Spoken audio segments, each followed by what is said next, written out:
The rain was relentless in the cold night. Public illumination was scarce, and the pale light could barely penetrate through the thick fog, giving the deserted, slippery road a ghostly appearance. Evan was walking fast, shivering in his thin jacket that was already soaked through. He had just finished a particularly brutal late shift at the diner, where a few drunk customers have decided to turn the place into a boxing ring. By the time police took them away and Evan finished cleaning, it was already past midnight.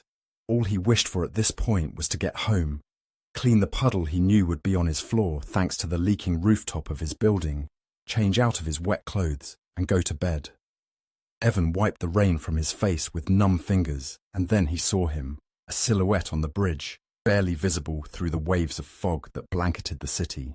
The man was tall, broad-shouldered, his hands gripping the rail, body bent towards the water, motionless in a way that made Evan's stomach turn. He approached cautiously, shrinking himself in order to be perceived as non-threatening.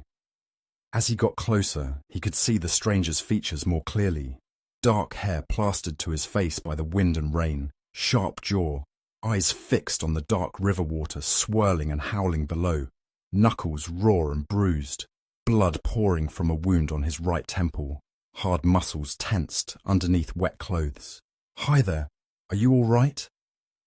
Evan spoke. "You are hurt. Do you want to go to the hospital? Is there anyone I can call to come get you?" The man turned his face toward him, and Evan froze. The stranger's face, although strikingly beautiful, had a blank expression. His silver-grey eyes were hollow.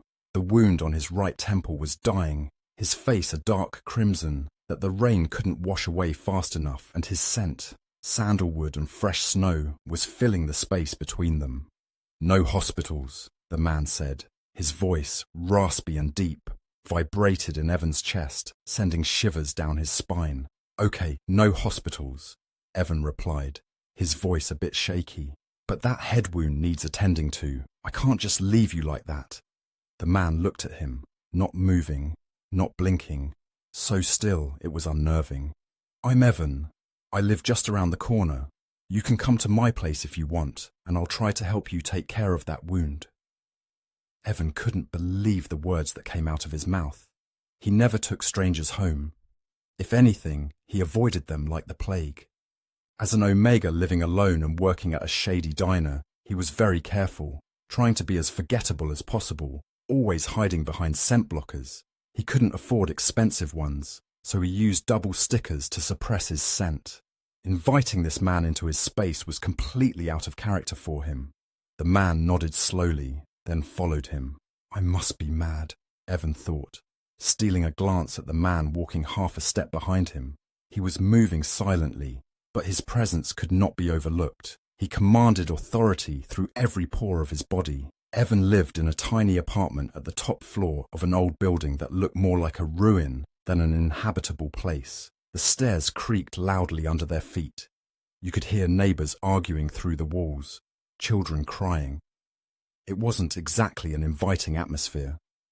Evan opened his door and let the stranger in, then quickly took off his shoes and went to wipe the water puddling on his kitchen floor and placed a pot under the leaking spot on his ceiling. The man was watching him with no expression on his face. "Sorry about that." Evan was embarrassed. "I didn't have time to fix the roof." The truth was, he didn't have the money to fix anything, not the leaking roof, nor the broken heater. "If you don't like it, you can leave," his landlord had told him before hanging up on him. But Evan didn't have the money to leave either. He was just stuck in this place, stuck in this life. At this point, although unwilling to accept his situation, he kept moving forward mechanically, more by habit rather than by choice. "Don't stand there, come in," he said to the man. "I'll get you some dry clothes. The bathroom is over there. Go take a shower and change before you catch a cold, and I'll clean your head wound after that." The man didn't say anything, but listened to Evan's instructions and went to the bathroom. Evan took some warm clothes from his closet and left them by the bathroom door. They couldn't possibly fit him right, but it was better than nothing. Then, Evan also changed out of his own wet clothes quickly and went to the kitchen to boil water for some cup noodles. "I'll have to buy some real food tomorrow," Evan thought. then remembered he only had $10 in his pocket for the whole week. $10 for 2 people, and one of them needed medical care. "I'll manage. Maybe I can ask for next week's pay in advance," he continued, his thoughts racing, even though he knew the chances of that happening were slim to none.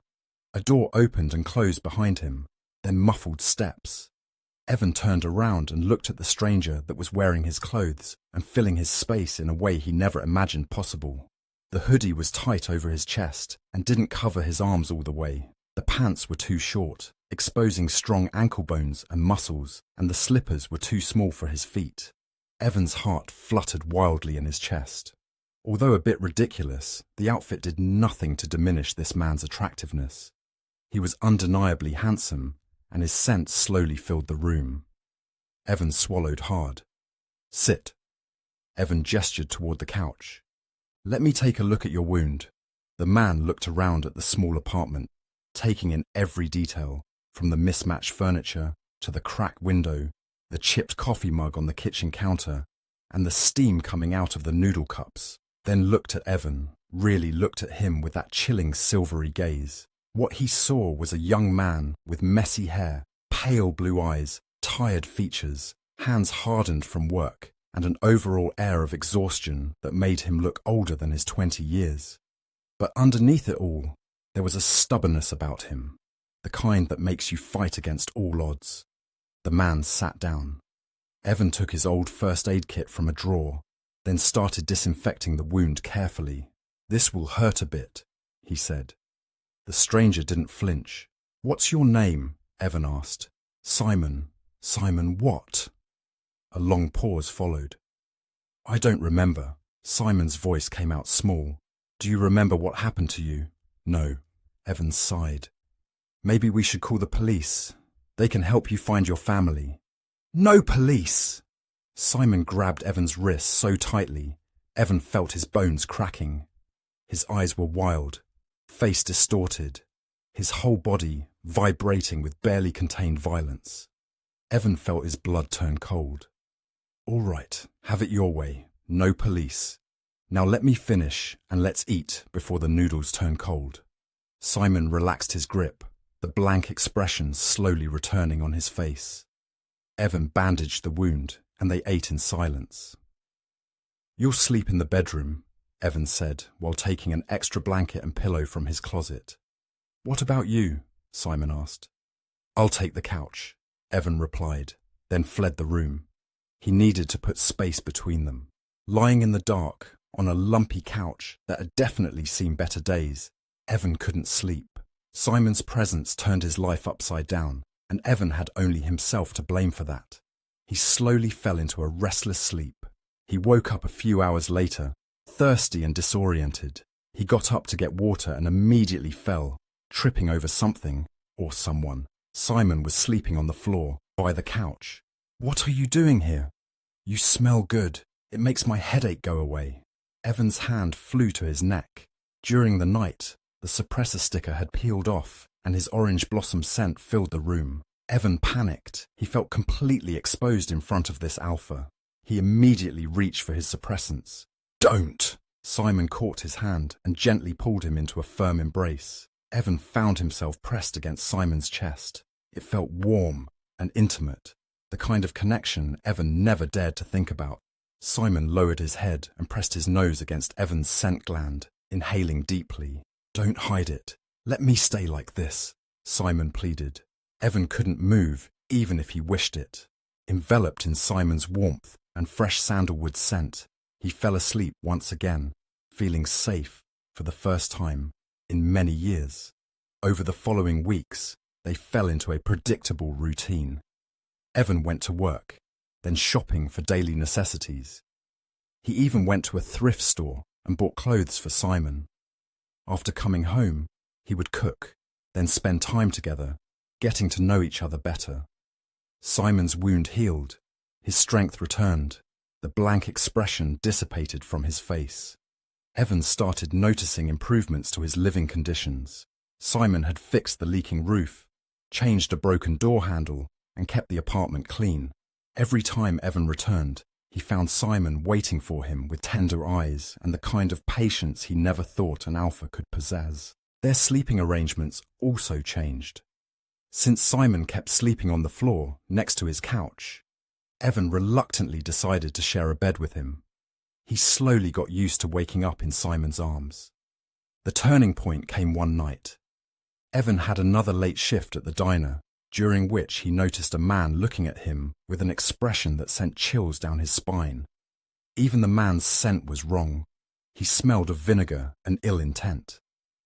Evan pretended to feel sick and left through the back door, but he soon noticed the man following him. He started running, changing direction abruptly through the narrow alleys, then hid behind a dumpster and stayed there for a couple of hours. On his way back, he kept looking over his shoulder, hiding in the shadows until he reached his apartment building. When he finally opened his door, he was exhausted, both physically and emotionally. Evan had barely closed the door behind him when he was pinned against the wall. "Where have you been?" Simon's voice sounded wrong, cold and commanding.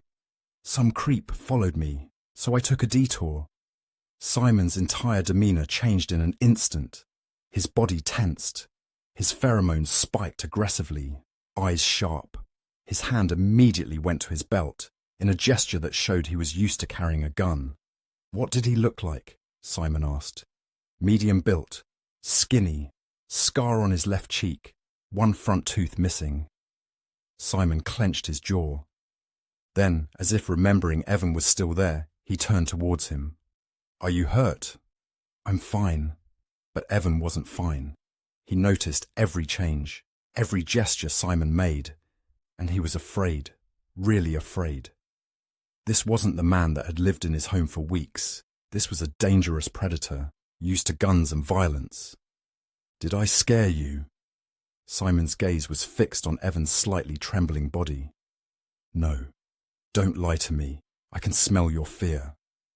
Simon slowly reached out his hand and cupped Evan's face.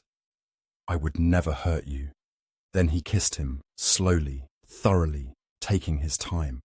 Evan felt heat radiating from his abdomen, and a strange kind of dizziness came over him. He could hardly breathe.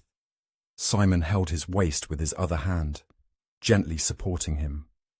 After a long time, Simon ended the kiss, regret written all over his face. "You need rest." He picked Evan up and took him to the bedroom, then placed him on the bed and wrapped his body around Evan's, his head buried in Evan's neck. Sleep, we'll talk later, but later never came. When he woke up, Evan was alone. All signs of Simon ever being in his apartment were erased, like he never existed. The next few days passed in a blur. All Evan could think about was Simon. Where was he? Was he safe? Injured? Unable to call for help? Evan was drowning in anxiety. He couldn't sleep, couldn't eat. He started roaming the streets aimlessly, looking for any sign that could lead him to Simon. He was so engrossed in his search that he didn't notice the two men silently following him. When Evan reached a deserted alley, one of them held a funny-smelling cloth over his mouth and nose until he fell unconscious. Then they dragged him into their car and drove away quickly. Evan woke up on the cold floor of a dark, humid room. His hands were zip-tied, and he had a splitting headache. A dim light came from a single light bulb hanging from the ceiling, casting strange shadows on the walls. "Well, well, Sleeping Beauty has awakened." A gravelly, sarcastic voice echoed in the room, and a pair of expensive leather shoes appeared in Evan's line of sight. The owner of those shoes bent down and grabbed Evan by his hair, pulling his head up and forcing him to look into a pair of dark, bloodshot eyes. The man's face was all sharp angles and violence, grey hair sleek back severely, mouth twisted into a disgusting grin. "I must say I'm disappointed," he continued. "I expected Simon's Omega to be something special, but you're not even pretty. I don't know who you're talking about. I don't know any Simon." The man's grin widened. "Then let me refresh your memory." He slammed Evan's head against the stone floor, then hit him over and over, and in the end, he stepped hard on Evan's leg, crushing his knee. At this point, Evan was barely conscious. Now that you're more compliant, I believe it's time to send Simon a message. Another man, clearly a subordinate, came in holding a camera. Hello, Simon, the man said. He clenched Evan's chin and pointed his swollen face toward the camera. I believe I have something you want. You were one of my favorite people. I treated you like a son. It's a pity our relationship ended like this. Since you left so suddenly, I decided to invite your little lover for a chat. You're welcome to join us. The man pulled a syringe from his pocket. It held a bluish substance. I believe you know what this is, the man continued, while injecting the content of that syringe directly into Evan's gland. Evan started screaming. He didn't know what that bluish substance was, but the pain from the beating was nothing compared to what he was feeling now. It was as if lava was poured into his gland, spreading rapidly throughout his nervous system, burning him from the inside. You have 2 hours until your little Omega kicks the bucket. Don't keep us waiting. The man turned to his subordinate. Send the video. Yes, boss. Then they left, and the heavy metal door slammed behind them, leaving Evan alone with his pain. Time passed. Evan was slipping in and out of consciousness, brain foggy, body limp, barely breathing. The sounds of a fight reached him, distant at first, then closer and closer, shooting, screaming, footsteps, banging on the metal door that gave way with a loud thud, then Simon's scent filling the air. He reached Evan in 2 strides and very carefully took him in his arms. Evan, look at me. Simon's voice was shaky, his hands trembling. Evan smiled faintly, unable to open his eyes. You're going to be okay. Just don't fall asleep. Stay with me. Those were the last words Evan heard before darkness took him. He didn't know how much time had passed. Hours, maybe days. Evan gradually became aware of the sounds around him. Rhythmic beeping of machines, quiet footsteps, low voices. What's the situation, doctor? It was Simon's voice. Head concussion, 5 broken ribs, internal bleeding and severe fractures to the right knee that required reconstructive surgery. Fortunately, we managed to extract the amnesic 28 in his system through dialysis before any permanent damage to his body. It will take time, but his prognostic is favourable. Don't worry, Captain. All right, keep me informed of any change, no matter the hour. Yes, Captain, the doctor replied. Evan heard them leaving. He struggled to open his eyes. The room he was in didn't look like a hospital ward. There were no windows, and the door was made of solid steel, no visible handle. Evan tried to move, but sharp pains shot through his body, and he had to lay back on the bed. The door opened instantly and Simon entered. He was wearing a police uniform. Hello, Evan. How are you feeling? He was looking at him with genuine concern. Evan didn't respond for a long moment. Who are you? He finally said. Simon Briggs, captain of the Special Crime Fighting Unit. Am I in trouble? No. Evan looked at the steel door. Then why does it look like I'm a prisoner? You are an important witness, Simon clarified. This is a safe house. There was no time to take you to a hospital, so we improvised. This is actually the panic room. The security system is military grade. No one can hurt you here.